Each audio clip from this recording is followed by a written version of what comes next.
Kristen Jacobson. Hey everyone, I'm Kristen, the anxiety therapist, and thanks for checking out my vlog this week. The topic of this week's video is burnout and its connection to high-functioning anxiety.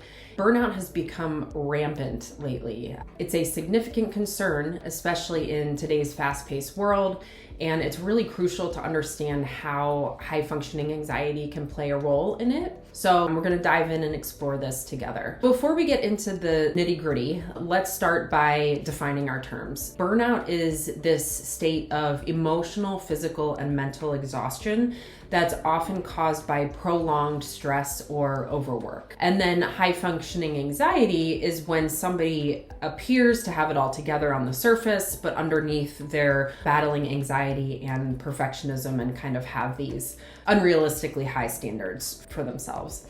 Dr. Emily Nagoski is a renowned expert in the field, and I would highly recommend her book, the Burnout book. She's done some fascinating work in studying burnout and emphasizes that burnout isn't just about working long hours, but rather it's a result of chronic stress that exceeds our ability to cope.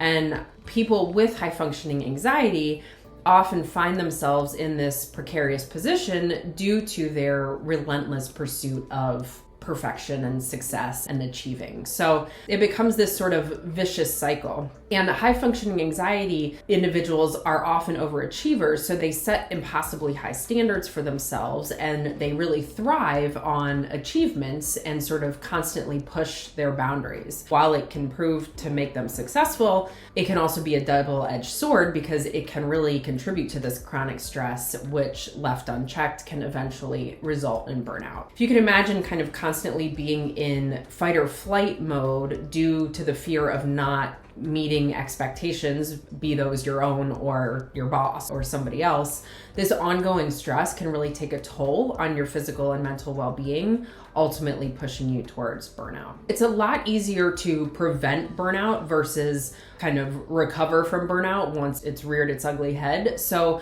I want to just talk about solutions. Here are some actionable steps that you can take to help prevent burnout, especially if you're someone who deals with high-functioning anxiety. The first is self-compassion. This basically means being kind to yourself, right? It kind of sounds cheesy, it kind of sounds simplistic, but a lot of times, and I've found this, a lot of the clients I work with, that we are our own worst critic, right? Our self-talk, that sort of internal monologue that goes on all day inside of our heads, is often very negative and very critical. Understand that you're human and that it's okay to not be perfect all the time or to not meet expectations all the time. You also want to set realistic goals. Instead of setting sky-high expectations, set achievable, realistic goals that you can actually reach, right? Because that's kind of propel that momentum forward. It's going to be motivating if you're reaching your goals, whereas it's extremely discouraging if you set the bar too high and then you don't reach those expectations. And then, if there is a sort of long-term goal or a bigger expectation, break the task into smaller, more manageable steps, and this will really help. Third is mindfulness and relaxation. Try to incorporate mindfulness practices and relaxation techniques into your daily routine. So this can include deep breathing, meditation, yoga, stretching, whatever you need to do to kind of center yourself and ground yourself in the present moment. Number 4 is boundaries. This is super, super important and something that I think most people struggle with. Learn to say no when necessary. Setting boundaries, both at work and in your personal life, are going to be crucial to prevent yourself from overextending yourself and giving your time away when you don't have the capacity or the energy to do so. You also want to seek support. So whether that's from a professional like a therapist or counselor, or support from family, friends, partner, whomever, they can really kind of be a nice sounding board, maybe give you some tools to help you cope with that overwhelm and manage that constant stress. So that's more for preventing burnout. That also kind of bleeds into burnout recovery.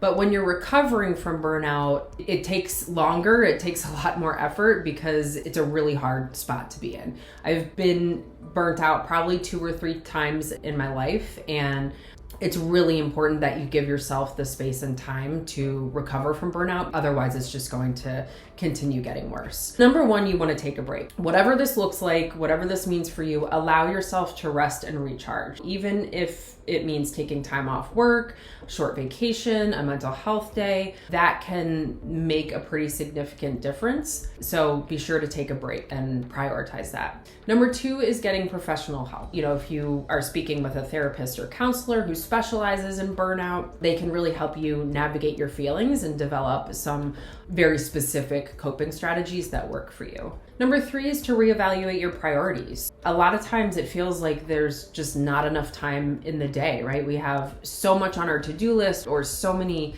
tasks that we need to get done that it's just completely overwhelming. And we really have to reflect on what truly matters, and are our goals aligned with our values and what we feel is most important in life. And then we adjust our priorities accordingly. And we can't do it all, right? We just can't get to everything. And that's okay. Number four is to delegate and share responsibilities. Don't hesitate to delegate tasks at work if that's possible, or seek support from loved ones at home. You don't have to juggle all of these balls. You don't have to do that alone. You can outsource things. One thing that has really helped me is just having groceries delivered, right? That probably saves me at least an hour, if not more, per week. And so just try to get creative in terms of what you can delegate or outsource or share in terms of those responsibilities. And then 5 is practicing self-care. This is often the first thing to go, right? When we have a to-do list and we're feeling overwhelmed, self-care seems optional, right? Because it's something that's just for us, but it needs to be a non-negotiable part of your routine.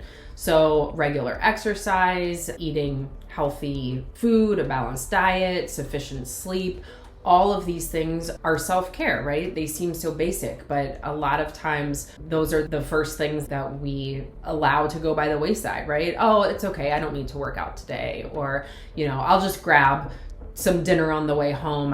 It doesn't matter if it's necessarily healthy. Like, we're just in such this hustle culture mindset that a lot of times we're so stuck in this go, go, go mentality that we don't really take the time to slow down and check in with ourselves and see what we actually need. Just keep in mind, burnout is not a sign of weakness. It's really just a signal that something needs to change. And by understanding the connection between high functioning anxiety and burnout, and being proactive and taking steps for either prevention or recovery, you can really protect your well-being and lead a more balanced, fulfilling life. So take care of yourself. I would love to hear about your own experiences with burnout, or if you have any questions, feel free to drop those in the comments section, and head over to my website, catharticspacecounseling.com, for some other free resources if you found this video helpful. Take care, and I'll see you all next week.